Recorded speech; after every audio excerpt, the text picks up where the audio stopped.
Welcome to the short videos for my Delphi series. Most of the content I do is live stream format.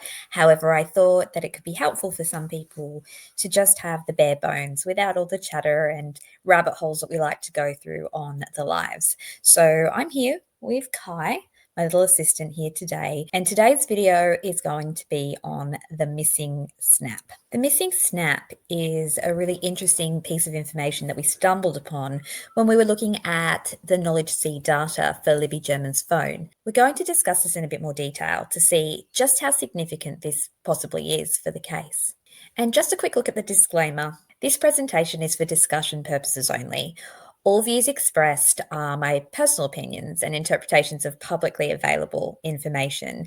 And although I'm a registered psychologist, I'm not acting in that capacity in this context. I'm not a legal professional, digital forensics expert, just an interested member of the true crime community. So nothing here should be taken as legal advice or expert opinion. But I hope that it inspires some more discussion and deep diving into the Delphi case. So what am I referring to when I'm talking about the missing snap? Well, when I looked through Liberty German's iPhone Knowledge C data spreadsheet, I came across something that looked like an anomaly. Now, there's so much to look at when we look at this spreadsheet, and it's hard to get your head around all of it. There are literally thousands of lines of data, and as someone who was not a digital expert in any sense, I've had to work through this step by step. And if you follow our live series, you'll see the evolution of these ideas. But this is a point that I've really settled on. One thing that we know about Snapchat is that it produces a location timestamp when the camera is being used by the app. So Snapchat doesn't always show a location timestamp, and this is in contrast with Cecil's testimony at the trial. Cecil was one of the forensic digital experts. He was working for the state side of the case. So he believed that Snapchat provided a GPS location coordinate every time it was used.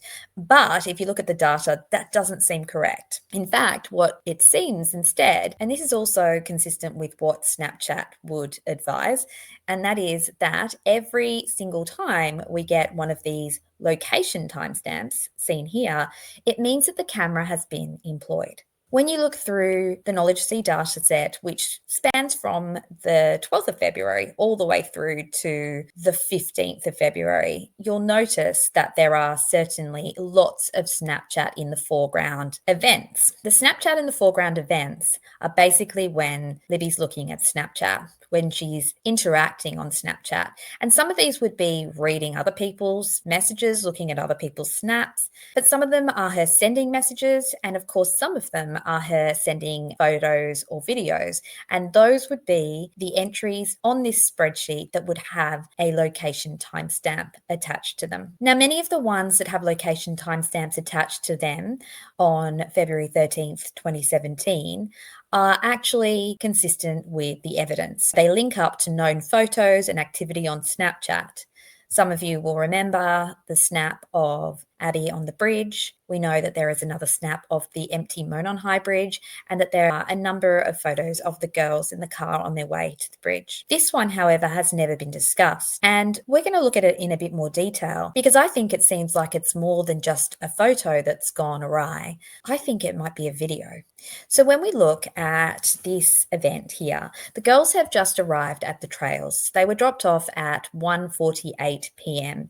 Now we know this because the phone becomes unplugged at that point, and also we know that Kelsey's car is seen on the Hoosier Harvest store just about a minute later. And so the activity indicates that the phone is unplugged from the car and the girls start walking. There isn't any other activity, the phone is locked. However, all of a sudden, at 1:51, we see a screen on event. Now, I know this is small, so I hope you can see it on the screen, but if not, please have a look at some of the presentations. I'm going to update them on the website. So we have a screen on event at 1:51 and 4 seconds. Now, this has not been prompted by the phone being unlocked.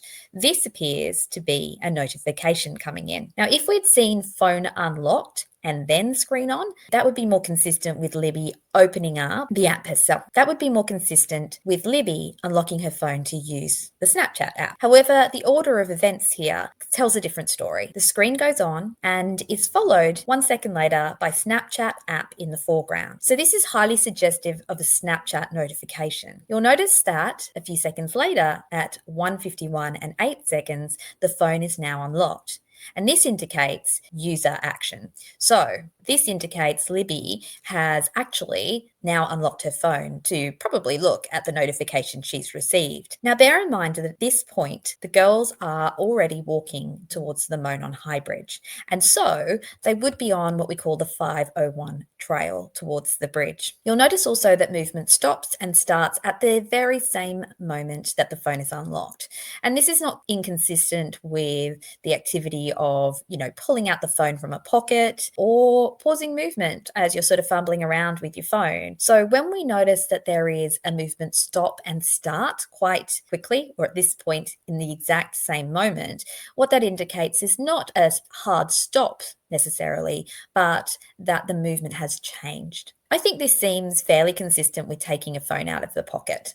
And there's other reasons I believe that, revealed in the data later. Now, you'll notice that the phone is unlocked at 1:51 and 8 seconds, and the location timestamp actually occurs a little bit later. Not long later, but at 1:51 and 22 seconds. Now, that is, let's do the maths here, that is 16 seconds later. Now, the timing of the location timestamp is not necessarily indicative of when the camera was first employed or when a photo or video started to be taken. It actually just has a lag and a delay. And I wonder if that's to do with the fact that finding a precise location doesn't occur within a snap second, but I'm not sure about that. What you'll notice is that the location timestamp is at a particular coordinate, which if we have a look at the map, is roughly about a third of the way down the 501. That's consistent with where we would expect the girls to be based on when they left the car and based on the number of steps that they've walked. Now, you'll notice that 2 seconds later, the screen goes off. Now, this doesn't mean that the photo or the video only took them 2 seconds, because again, there's been a lag in the location recording. But what it means is that they finished that session of their use of Snapchat at 1:51 and 24 seconds, because you see the phone is locked at the same time. And so that gives us a total of 16 seconds of activity.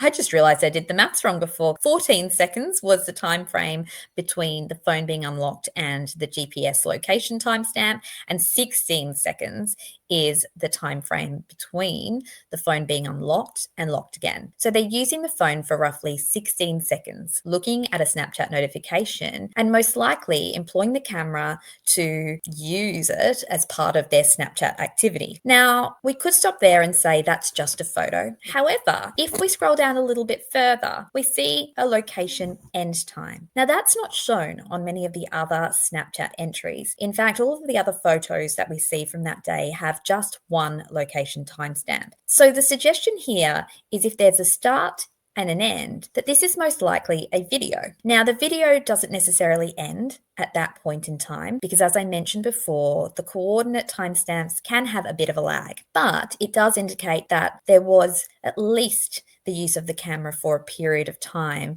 during that activity between 1:51:08 and 1:51:50. So what was going on during that time? Apparently, as far as we can see in this log, there is no video or photo sequence in the cache. Now, that's exactly the same as what we see with the later photo of Abby on the bridge. And in this case, I think it might be for a different reason. I think that this is potentially a direct message. Now, that would make sense because that would explain why it hasn't been widely discussed. But we would still expect that someone may have mentioned that they spoke to the girls or communicated with the girls as they were walking towards the bridge, and that they received a video or a photo message. And yet, we've never heard anything of the sort. We have heard that the girls were communicating with Bree Wilbur, but my understanding is that was likely some of the Snapchat usage and Instagram usage in the car that day. This is consistent with a video being sent, or at the least a sequence of photos. Now, I don't believe that Bree ever indicated that she received a photo, let alone a video. She indicated that they communicated, as Libby had commented on one of her snaps, and that's more likely text message communication on Snapchat. When we put this into context, just minutes later, Betsy Blair arrives at the Monon High Bridge. She's a couple of minutes ahead of the girls, and she mentions seeing a young-looking man on the first trestle, and he looks expectantly as though he's waiting for someone. Now, to me, that detail can be added into this sequence because I believe this would correspond particularly, this here, would correspond with the girls receiving maybe a message from someone who was waiting for them or intended to meet them that day. And they answer that with a video, a brief video, maybe a, hey, we're here, or we're on our way, we're nearly here. It suggests to me with the timing that this could very possibly be them confirming their location with someone. Remember, Snapchat couldn't confirm locations in other ways, but also this seems like a very teenage thing to do. Rather than to call each other, they text and, we used to drop pins when we were younger. Well, I wasn't that young in those days. But yeah, it could also just be a, look, hey, here we are, we're nearly there, which would explain why the young person, the young man on the bridge, could have been looking out when Betsy Blair arrived at the barricade just a couple of minutes later. Now, this is obviously hypothetical, but I think it's something that's worth exploring.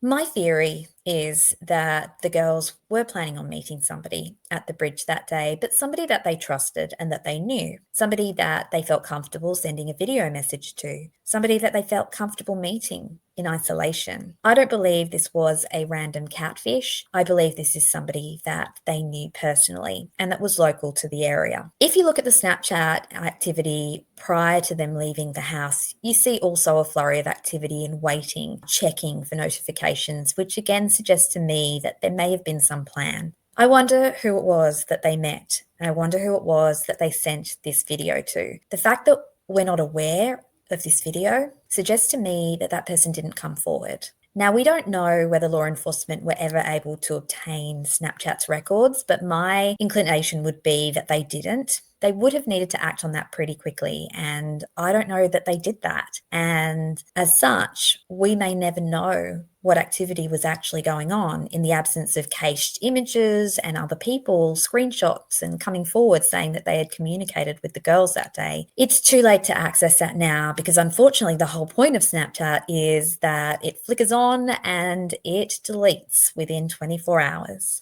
But wouldn't you find that strange that that video has never been found? Nobody's ever mentioned it.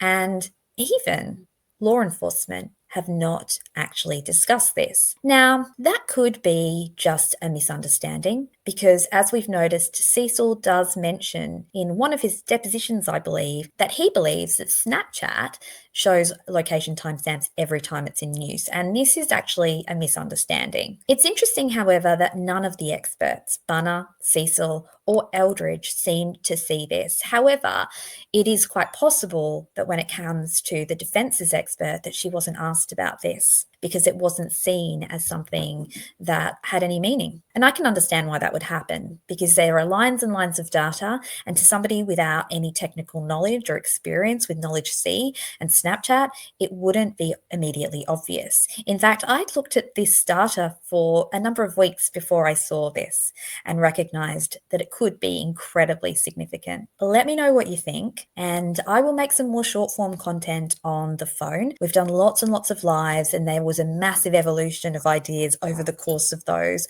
But I know that's a lot to take in, and not everybody has time to listen to many, many hours of live streaming. So this is the condensed version.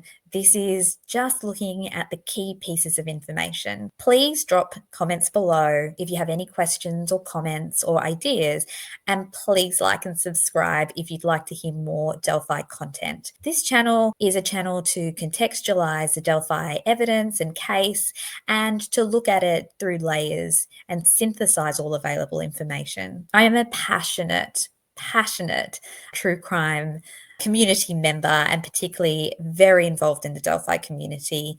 Please join me in the discussion and also look out for my psychology content. Thank you for watching, and I'll see you again soon. Bye.